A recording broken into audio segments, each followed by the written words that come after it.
في سنة 1939 اتعملت تجربة من أخطر وأسوأ التجارب اللي هي اتعملت على الإنسان بسبب الكوارث اللي هي عملتها التجربة دي. وهي يا سيدي إن هم جابوا 22 طفل من الأيتام. كان من ضمن الأطفال دول أطفال عندهم صعوبة في الكلام أو تلعثم اللي هو تأتأة في الكلام.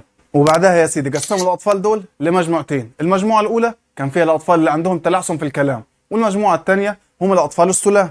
وبدأوا يا سيدي يتعاملوا مع الأطفال اللي هم عندهم تلعثم في الكلام على إن هم كويسين وما فيهمش حاجة وإن دي مرحلة وهتعدي.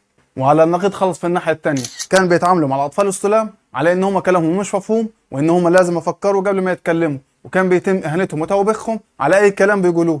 والنتيجة يا سيدي بتاعت التجربة دي إن الأطفال اللي كان عندهم تلعثم في الكلام دول خفوا خلاص، وده كان الهدف من التجربة. لكن المصيبة والكارثة كانت مع الأطفال السلام، وهي إن الأطفال السلام أغلبهم بدأ يكون عنده تلعثم في الكلام وعندهم اكتئاب ومشاكل نفسية، وما قدروش إن هم يعالجوهم. ودي كانت من أخطر وأسوأ